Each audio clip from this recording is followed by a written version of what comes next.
Good morning. Income tax में एक और क्वेश्चन आज नोट करते हैं। इसमें काफ़ी सारे पॉइंट है, तो बहुत सारी चीज़ें आपकी एक साथ क्लियर होने वाली है, तो इन पॉइंट्स को बड़े ध्यान से देखना आप लोग। एक वंदना सेठी ऑफिसर है राजस्थान एडमिनिस्ट्रेशन सर्विस की, मतलब RAS है। तो पहली बात RAS है तो वंदना सेठी जो है वो गवर्नमेंट एम्प्लॉय है, तो इसके ऊपर जो भी रूल लगेंगे वो गवर्नमेंट एम्प्लॉय के अकॉर्डिंग ही लगाएंगे। और उसका पे स्केल है, पे स्केल 5,207। और ये पे स्केल कब लागू हुआ है?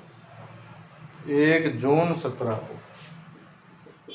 1 जून 17 को ये पे स्केल इसका लागू हुआ है। और बाकी तो बाद की बात है, पहले पे स्केल को कर लेते हैं। तो देखो 1 जून 17 से 31 मई 18 तक तो 5,000 मिलेंगे, और 1 जून 18 से 31 मई 19 तक 5200 मिलेंगे। ठीक है, अपने को 18-19 का लेना है, लेकिन मैंने आपको बताया था गवर्नमेंट एम्प्लॉय के लिए आपको ईयर जो है वो अप्रैल से स्टार्ट नहीं करके मार्च से करना है। मार्च से फरवरी तक की सैलरी लेनी है। तो देखो मार्च अप्रैल मई 3 महीने तो इस कैटेगरी में आएंगे, ठीक है ना। और फिर बाकी के बचे हुए 9 महीने जो है वो इस कैटेगरी में आएंगे। लेकिन इसमें क्या है कि एक पॉइंट और लिखा है, आप देखोगे 4th पॉइंट में लिखा है कि जुलाई और अगस्त 2 महीनों में वो मेडिकल लीव पर थी, मतलब उसने छुट्टी ले रखी थी, तो मेडिकल एक्सपेंसेस अपने को दिए हैं। तो एक्सपेंसेस की तो बाद में बात करेंगे क्या करना है अपने को, लेकिन जब छुट्टी पे रही है मेडिकल लीव पे तो उसको आधी सैलरी मिली है उस समय, है ना। जुलाई और अगस्त के महीने में उसको सैलरी आधी मिली है। तो देखो मार्च अप्रैल मई 3 महीने तो 5,000 मिली है, और बाकी 9 महीने बचे। 9 महीने 5200 मिलनी थी, लेकिन इसमें से 7 महीने 5200 मिली है, और जो 2 महीने वो बीमार रही है तो उस समय उसको 2600 रुपये सैलरी मिली है। तो इस तरह से बेसिक सैलरी की कैलकुलेशन करनी पड़ेगी। तो अपने कैलकुलेशन करते हैं। देखो सबसे पहले बेसिक सैलरी 3 × 5,000 प्लस 7 × 5,200 प्लस 2 × 2,600। तो कुल मिलाकर बेसिक सैलरी के रूप में 56,600 मिले हैं इसको। उसके बाद है DA, महंगाई भत्ता कितना मिल रहा है इसको, देखो 6.25%, 6.25% महंगाई भत्ता मिला है, ठीक है ना। और बेसिक पे का नहीं, महंगाई भत्ता नहीं है, ये तो सिटी कंपेंसेटरी अलाउंस है। महंगाई भत्ता 1700 रुपये महीने मिल रहा है, 1700 रुपये महीने का, तो 12 महीनों का निकाल लेंगे 20,400। अब आप ये नहीं कह सकते कि 2 महीने तो वो छुट्टी पर थी तो महंगाई भत्ता भी आधा करो उसका, महंगाई भत्ता पूरा मिलता है, ठीक है ना। तीसरा है सिटी कंपेंसेटरी अलाउंस, CCA। तो ये कह रहा है 6.25% मिल रहा है बेसिक वेतन का। तो बेसिक वेतन 56,600 है, इसका 6.25% CCA मिलेगा, तो 3,538 ये इसको महंगाई भत्ता मिल गया है। उसके बाद में 500 रुपये प्रति महीना एंटरटेनमेंट अलाउंस मिला है। एंटरटेनमेंट अलाउंस,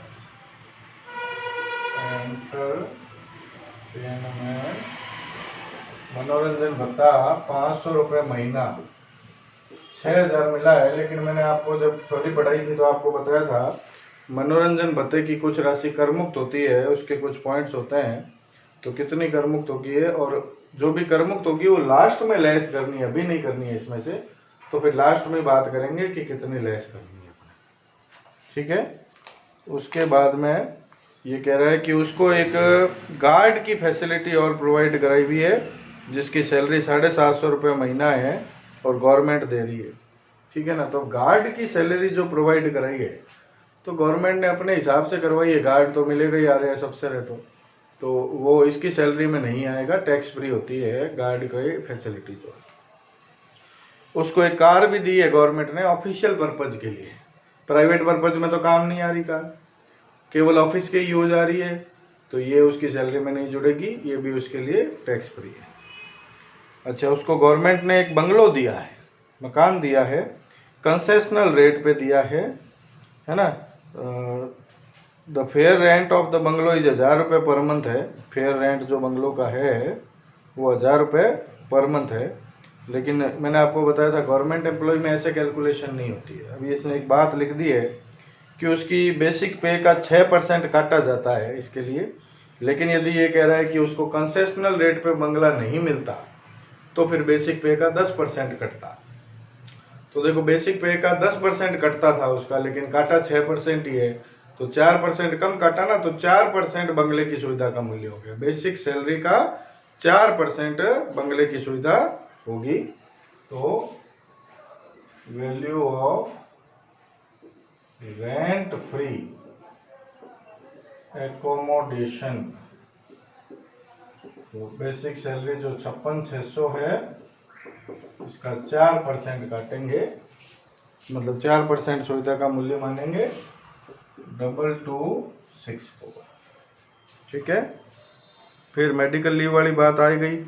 और एक इसने कहा है कि उसके जो मेडिकल एक्सपेंसेज हुए हैं 32,000 रुपये के हुए हैं, जिसमें 13,000 रुपये गवर्नमेंट हॉस्पिटल के हैं और बाकी प्राइवेट हॉस्पिटल के हैं। तो इसके बारे में हम बाद में बात करेंगे, अभी कोई बात नहीं कर रहे। उसके बाद में ये कह रहा है कि उसकी ओपन हार्ट सर्जरी हुई है। ओपन हार्ट सर्जरी हुई है, तो ओपन हार्ट सर्जरी में ये एक प्रेस्क्राइब्ड डिजीज है गवर्नमेंट द्वारा, उसके हस्बैंड की हुई है। तो गवर्नमेंट एम्प्लॉयज़ को यदि उनके परिवार वालों की कोई बीमारी होती है तो उसका पैसा मिलता है। तो ये कह रहा है कि न्यूयॉर्क में हुई है। विदेश में यदि हॉस्पिटल में इलाज हो रहा है तो कैसे टैक्सेबल होगा। देखो, 1,80,000 रुपये है, लेकिन गवर्नमेंट ने पेड किए हैं। इसके अलावा गवर्नमेंट ने 1,20,000 रुपये ट्रैवलिंग के भी उसके हस्बैंड के पेड किए हैं, उसके हस्बैंड के, खुद के और एक अटेंडेंट के, 3 जनों के ट्रैवलिंग के पैसे पेड किए। तो पहली बात, इसका जो टैक्सेबल का नियम है वो क्या है कि गवर्नमेंट ट्रैवलिंग का खर्चा 2 जनों का ही पेड कर सकता है, 3 का नहीं कर सकता। तो फिर यहाँ पे 3 जनों का पेड किया है ना, तो 1 जने का ट्रैवलिंग का खर्चा टैक्सेबल हो जाएगा। इसके अलावा 36,000 रुपये उनके रहने के वहाँ पे खर्च किए, तो रहने के 36,000 खर्च किए 3 जनों के, 2 का तो टैक्स फ्री है ना। तो 36,000 में भी 1/3 हिस्सा जो है टैक्सेबल हो जाएगा। और ये कह रहा है कि रिजर्व बैंक ने इस मेडिकल ट्रीटमेंट के लिए 2 लाख रुपए सैंक्शन किए हैं।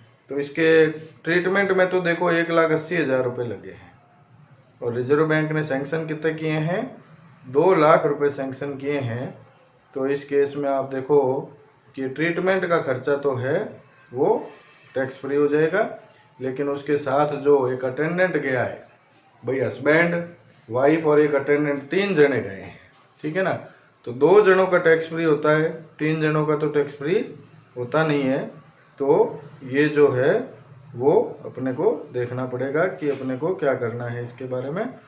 तो आप देखो कि 1,20,000 रुपये तो ट्रैवलिंग का खर्चा है, तो 1,20,000 रुपये जो ट्रैवलिंग के हैं वो उसका 1/3 मतलब 40,000 रुपये ये टैक्सेबल हो जाएंगे, और 36,000 रुपये उसके स्टे का खर्चा है, तो उसका भी 1/3 12,000 टैक्सेबल हो जाएंगे। तो ये हम देख लेते हैं फॉरेन में फॉरेन मेडिकल फैसिलिटी या ट्रीटमेंट फैसिलिटी है।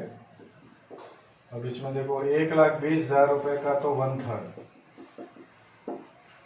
40,000 तो ये टैक्सेबल होगा, और 36,000 का 1/3 12,000 ये टैक्सेबल होगा। अच्छा, इसमें एक और नियम है कि जैसे 36,000 रुपये का 1/3 तो आपने, भाई जो जाने का खर्चा है वो तो टैक्स फ्री वैसे ही हो गया उन दोनों का, और जो वहाँ रहने का खर्चा है ना उन दोनों का कितना है, 2 जनों का, एक का तो टैक्सेबल पूरा कर ही दिया, 2 जनों का कितना है रहने का खर्चा, 24,000 रुपये, ठीक है। तो 24,000 रुपये रहने के और 1,80,000 ट्रीटमेंट के, तो टोटल होता है 2,04,000। लेकिन रिजर्व बैंक ने इसमें 2 लाख रुपए सैंक्शन किए हैं, तो 4,000 टैक्सेबल हो जाएंगे इसके। तो 4,000 रुपये ये हो जाएगा एक्स्ट्रा। ठीक है ना। तो ये चीज ध्यान रखनी है, बहुत इंपॉर्टेंट है। यदि फॉरेन में इलाज कराते हैं तो ट्रेवलिंग का खर्चा 2 जनों का कर मुक्त होता है, तो तीसरे का हमने टैक्सेबल कर दिया।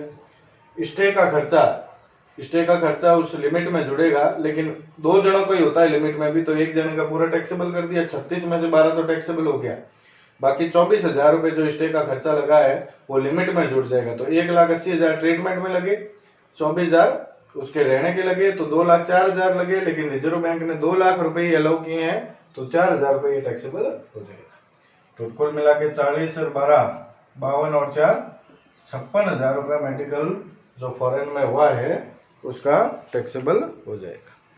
अच्छा, मेडिकल बिल की जो उसका खुद का इलाज हुआ था 32,000 रुपए लगे थे मेडिकल के, लेकिन ये कह रहा है कि उसमें से 13,000 गवर्नमेंट हॉस्पिटल में लगे। तो गवर्नमेंट हॉस्पिटल में यदि पैसा लगता है मेडिकल का तो वो टैक्स फ्री होता है, प्राइवेट हॉस्पिटल में लगा हुआ टैक्सेबल होगा। तो 32,000 में से 13,000 जो गवर्नमेंट हॉस्पिटल में लगे हैं, तो प्राइवेट हॉस्पिटल में जो लगे हैं 19,000 रुपए उसके खुद के। ये पति वाला तो अलग है, देखो हस्बैंड वाला तो अलग है। खुद का ट्रीटमेंट जो कराया था 2 महीने वो छुट्टी पे रही थी, उस समय का खर्चा है। तो medical facility in private hospital में मेडिकल फैसिलिटी कितने की दी है उसको? 32,000 की दी है टोटल, जिसमें से 13,000 गवर्नमेंट हॉस्पिटल में है, तो 19,000 रुपए की मेडिकल फैसिलिटी उसके लिए टैक्सेबल हो जाएगी। ठीक है। उसके बाद में नेक्स्ट पॉइंट है, गवर्नमेंट के रूल्स के अकॉर्डिंग उसको 1,500 रुपए महीने इंटरिम रिलीफ अंतरिम राहत मिली है 1 जुलाई 2017 से, मतलब एरियर भी मिला है पीछे का। तो 1 जुलाई 17 से आप देखो कितने महीने हो गए, जुलाई अगस्त सितंबर अक्टूबर नवंबर दिसंबर जनवरी फरवरी, 8 महीने तो पिछले साल के हैं। 17 अभी अपना ईयर 18-19 है ना, तो 8 महीने तो 17-18 के हैं, और 18-19 के पूरे 12 महीने, तो 12 महीनों का ये मिला, 8 महीनों का पीछे का मिला, 20 महीनों का अंतरिम राहत नाम से गवर्नमेंट ने उसको कुछ दिया है। तो कोई उसका आधार तो है नहीं किस लिए दिया, तो उसको पूरा टैक्सेबल करना पड़ेगा। तो 1,500 रुपए महीने के हिसाब से 20 महीने के उसको पैसे दिए गए हैं, तो 1,500 × 20 पूरा इंटरिम रिलीफ टैक्सेबल हो जाएगा। इंटरिम रिलीफ 1,500 × 20 30,000 रुपए जो है ये पूरे टैक्सेबल होंगे इंटरिम रिलीफ के। उसके बाद में उसको 2 महीने की बेसिक पे और डीए के बराबर सरेंडर ऑफ अर्नड लीव, उसकी जो छुट्टियां इकट्ठी हुई थी उसका उसने पैसा उठा लिया। तो देखो छुट्टियां इकट्ठी होती है, उसका पैसा यदि रिटायरमेंट पे मिलता है, आपको मैंने बताया था, यदि किसी गवर्नमेंट एम्प्लॉय की छुट्टियां इकट्ठी हुई है अर्नड लीव और उसका पैसा रिटायरमेंट पे मिले, तब तो वो टैक्स फ्री होता है। लेकिन यदि इन सर्विस के बीच में वो कोई पैसा उठा रहा है तो वो टैक्सेबल होगा। तो ये कह रहे हैं 2 महीने का पैसा, 2 महीने की सैलरी और 2 महीने का डीए, उतना टैक्सेबल करना है। तो पहली बात तो 2 महीने की सैलरी और 2 महीने का डीए, इसको लिखेंगे एनकेशमेंट ऑफ अर्नड लीव।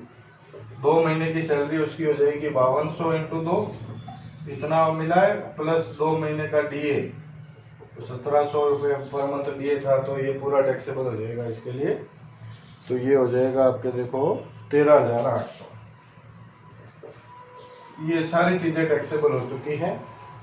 अब इसकी टोटल कर लेंगे, सारे पॉइंट क्लियर हो गए हैं। टोटल करेंगे इसके सैलरी की, तो ये सारी टोटल आ रही है इसकी देखो 20760। इसमें से क्या क्या डिडक्शन मिलती है उसको वो घटाएंगे।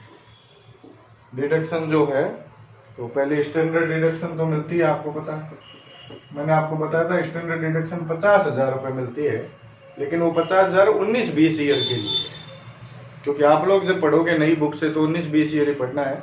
फिलहाल मैं 18-19 ईयर जो है 2018-19 उसका सवाल कर रहा हूँ, क्योंकि क्वेश्चन 18-19 के हिसाब से है। तो उस समय स्टैंडर्ड डिडक्शन 40,000 मिलती थी, 19-20 में 50,000 हो गई थी। तो अभी क्वेश्चन हम 18-19 का कर रहे हैं तो स्टैंडर्ड डिडक्शन जो है वो 40,000 रुपये की है। उसके बाद में वो जो एंटरटेनमेंट अलाउंस का पैसा टैक्स फ्री करना था अपने को, वो कितना करना है, तो इसके 3 पॉइंट बताए थे मैंने आपको। यहाँ निकाल लेता हूँ, tax free amount of entertainment allowance. क्या क्या बताया था? एक तो बताया था अमाउंट रिसीव्ड, कितना अमाउंट रिसीव्ड हुआ था एंटरटेनमेंट अलाउंस का, 6,000 रुपये रिसीव हुआ था। दूसरा मैंने बताया था 1/5 ऑफ सैलरी, 1/5 ऑफ सैलरी। तो इसकी सैलरी जो 56,600 बन रही है उसका 1/5, 56,600 का 1/5 हो जाएगा 11,320। और तीसरा बताया था मैंने आपको मैक्सिमम अमाउंट 5,000। तीनों में से जो कम हो वो टैक्स फ्री होगा, तो तीनों में से कम 5,000 ही है तो 5,000 टैक्स फ्री कर देते हैं। एंटरटेनमेंट अलाउंस का 5,000 टैक्स फ्री हो जाएगा। और एक लिखा है इसने कि उसने प्रोफेशनल या एम्प्लॉयमेंट टैक्स चुकाया है, 1,000 रुपये का चुकाया है वैसे तो, लेकिन उसमें से 500 रुपये पिछले साल का है, तो पिछले साल वाला नहीं लेना है अपने को, इस साल जो चुकाया है इसने 500 रुपये वही लेना है। तो एम्प्लॉयमेंट टैक्स 500, कुल मिलाकर ये 3 डिडक्शन उसको मिल गई। ये 3 ही होती है वैसे सैलरी एडमिन डिडक्शन, तो तीनों इसके लिए एलिजिबल है, तीनों में हो गया है। तो टोटल कर लेंगे तो 45,000 रुपये 500 रुपये डिडक्शन मिल रही है उसको, वो घटा देंगे तो नेट टैक्सेबल इनकम जो है 162,102 ये आ गई टैक्सेबल इनकम फ्रॉम सैलरी। ठीक है, तो एक बात देखो, आपको पहले भी कई बार बता चुका हूँ, ध्यान रखो इस चीज को, आपको रूल्स तो याद करने ही पड़ेंगे, उसका तो कोई इलाज नहीं है। अब आपको मैंने ये क्वेश्चन कराया है, देखो आधी चीजें तो रूल्स पे डिपेंडेंट है, जब तक रूल याद नहीं रखोगे तब तक आपका क्वेश्चन हल नहीं होगा। और रूल सैलरी एड के बहुत बड़े हैं, मैंने आपको खूब सारे रूल बताए हैं। हाँ, हो सकता है 1-2 बताना भूल भी गया हूँ मैं, जैसे अभी ये जो फॉरेन मेडिकल ट्रीटमेंट का था, ये उस समय मैंने आपको बताया नहीं था तो अभी बता दिया। तो रूल्स तो आपको याद रखने पड़ेंगे, रूल्स को बार बार रिवाइज करो ताकि वो याद हो जाए, तभी आप प्रैक्टिकल क्वेश्चन सॉल्व कर पाओगे। रूल्स के अभाव में आप प्रैक्टिकल क्वेश्चन भले देखते जाओ, इसको कुछ ही समझ नहीं आना, क्योंकि रूल्स यदि मालूम है तभी काम समझ में आएगा, रूल्स मालूम नहीं है तो मजे करो। इसलिए रूल्स को अच्छी तरह से तैयार कर लो। ये क्वेश्चन मैंने आपको सॉल्व कराया है, नेक्स्ट टाइम पे एक क्वेश्चन और सॉल्व करो। Thank you.